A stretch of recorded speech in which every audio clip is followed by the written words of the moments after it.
Dua, ketika outing kelas, dia memaksakan diri. Ketiga, ketika studi tour, mereka memaksakan diri.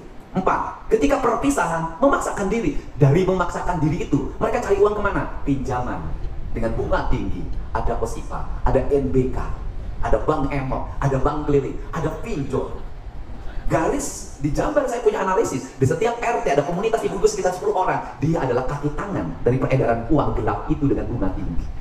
Kemudian muncul lagi pemerintah, masuk lagi pemerintah lewat bansos PKH, duit PKH dipakai bayar Bank Emok. Muncul lagi misalnya teman-teman DPR mengakomodir lewat bantuan ekonomi, pinjaman modal, uangnya akan selalu habis. Kenapa? Bukan kurang modal, bukan kurang stimulus, bukan negara tidak memperhatikan. Sudah berapa triliun negara mengedarkan uang untuk menengah ke bawah. Problemnya satu, mereka sudah tidak punya etos.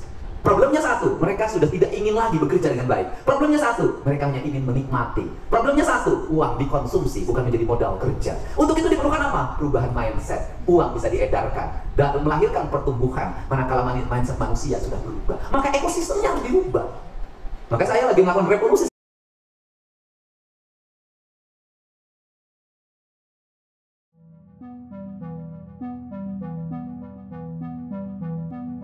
Pernah nggak sih kamu mikir, kenapa ya bantuan sosial yang nilainya triliunan rupiah nggak benar-benar bikin rakyat kecil jadi mandiri? Setiap tahun anggaran bansos digelontorkan, tapi yang miskin tetap miskin. Yang nganggur masih nganggur. Jangan-jangan sistemnya yang salah. Di video ini, kita bakal bahas tentang paradigma baru bantuan sosial yang nggak lagi fokus ngasih ikan, tapi ngajarin cara mancing. Kita akan ngobrol soal konsep perubahan dari bansos yang konsumtif jadi intervensi yang produktif, dan gimana caranya program sosial ini bisa benar-benar mengangkat kehidupan keluarga kurang mampu, bukan malah bikin ketergantungan terus-terusan. Setiap hari. Dua, ketika outing kelas, dia memaksakan diri. Ketiga, ketika studi tour, mereka memaksakan diri. Empat, ketika perpisahan, memaksakan diri. Dari memaksakan diri itu, mereka cari uang kemana? Pinjaman. Dengan bunga tinggi. Ada OSIPA, ada NBK, ada Bank Emok, ada Bank Keliling, ada pinjol.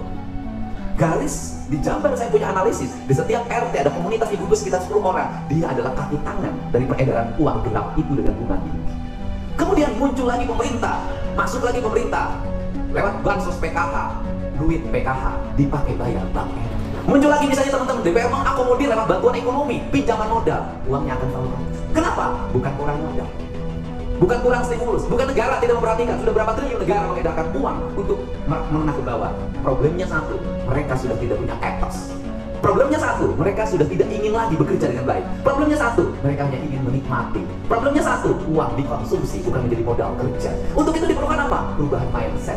Uang bisa diedarkan dan melahirkan pertumbuhan. Manakala mindset manusia sudah berubah, maka ekosistemnya harus dirubah. Maka saya lagi melakukan revolusi sebenarnya, mencoba menurunkan angka ketergantungan ini, membangun manusia yang kesadaran, mengurangi beban ekonomi. Maka perspektifnya kalau ingin membangun kesejahteraan rakyat, lakukan 4 hal. 1. Bebaskan mereka dari beban biaya pendidikan. 2. Bebaskan mereka dari beban biaya pengobatan. 3. Bebaskan mereka dari beban biaya listrik, sebenarnya kalau mau dibebasin. Kemudian yang keempat, bebaskan mereka untuk mendapat jaminan hari tua yang memadai. Negara kan? Nah, saya tidak mungkin melakukan itu, maka saya mencoba untuk menjaga kepemimpinan Bapak di Jawa Barat ini adalah dengan menjaga ini. Ini yang digerakkan. Kenapa? Riset mengatakan penduduk Jawa Barat itu sudah lebih dari 50 juta. Jawa Barat diselesaikan berbagai problemnya, maka beban keberhasilan Indonesia itu sangat dikurangi. Tapi kalau Jawa Barat bermasalah, maka Indonesia mendapat beban masalah yang sangat tinggi. Menyelesaikan problem Indonesia harus dimulai dari menyelesaikan di Jawa Barat. Ketika Jawa Barat, kemudian yang berikutnya adalah, maka setelah ini, maka saya harus memasukkan lagi pendidikan. Pendidikan di mana? Anak-anak kita harus ngerti dong bagaimana bersifat, bagaimana bertindak di tengah-tengah gempuran orang terhadap ketakutan militerisme. Tapi semua orang itu ingin bergaya militer. Kita ini nggak adil. Untuk itu agar tidak menjadi militeran, maka saya geser pendidikannya. Pendidikan di barak militer menjadi trending topik. Dan saya mengambil identitas bahwa saya katakan itu namanya sekolah kebangsaan. Sekolah kebangsaan itu ngajarin apa? Sekolah kebangsaan itu adalah ngajarin pelatih-pelatih orang nggak ngerti. Yang ngajar di militer itu bukan militer tempur. Yang ngajar di militer itu adalah pelatih. pendidik yang secara emosi dan kejiwaan dia sudah sangat terlatih menghadapi berbagai situasi karena kategorinya terpelatih, maka sikapnya kebapaan. Karena sikap kebapaan, anak-anak ini kehilangan bapaknya. Saya katakan, anak-anak Jawa Barat banyak yang yatim meskipun bapaknya ada. Yatimnya apa?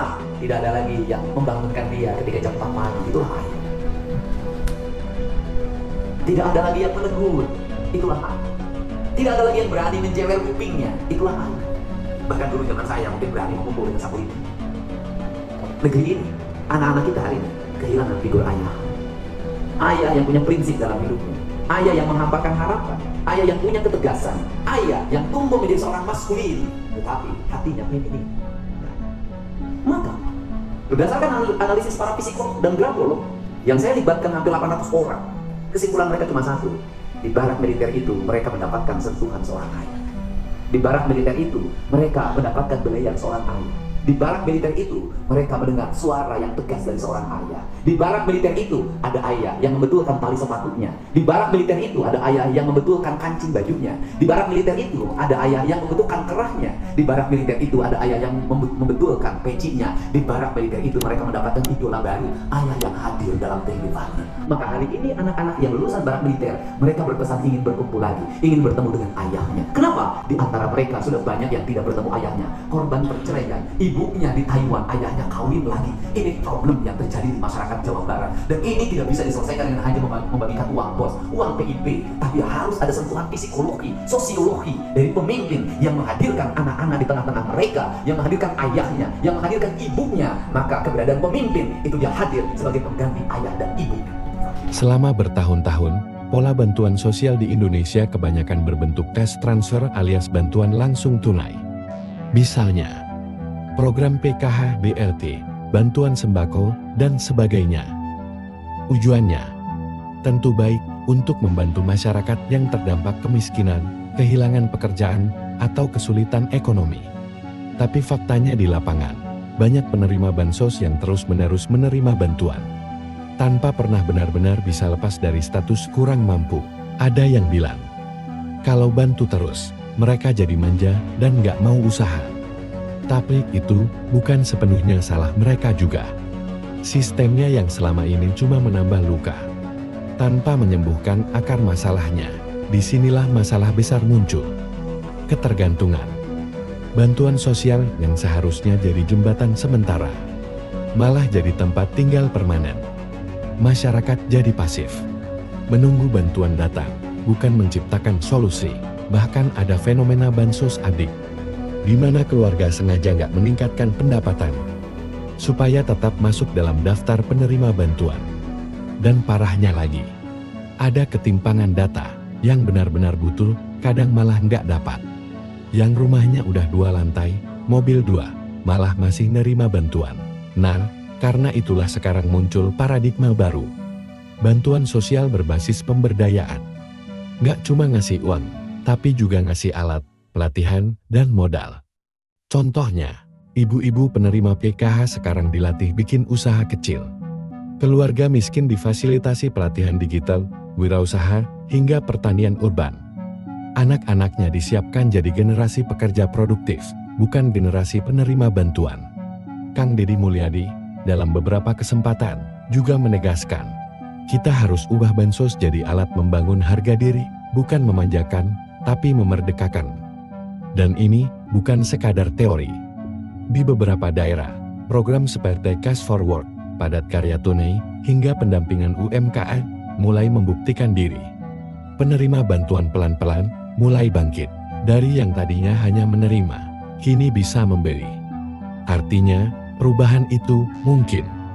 Tinggal kemauan politik, keberanian birokrasi, dan partisipasi masyarakatnya yang harus sejalan. Bansos itu penting. Tapi lebih penting lagi adalah arahnya. Apakah membuat masyarakat bisa berdiri di atas kaki sendiri? Atau justru terus tergantung selamanya? Jadi teman-teman, bantuan sosial itu bukan masalah angka semata, tapi soal cara pandang terhadap kemanusiaan dan masa depan. Kalau kita ingin Indonesia benar-benar sejahtera, maka bantuannya pun harus membuat rakyat jadi kuat dan bermartabat. Setuju? Kalau kamu punya cerita, pengalaman, atau ide soal perbaikan bantuan sosial di sekitarmu. Tulis di kolom komentar ya, kita belajar bareng. Dan seperti biasa, jangan lupa like video ini kalau kamu setuju bansos harus produktif. Share ke teman-temanmu biar makin banyak yang paham. Dan subscribe channel ini untuk terus dapetin konten edukatif lainnya. Sampai ketemu di video selanjutnya. Tetap kritis, tetap peduli.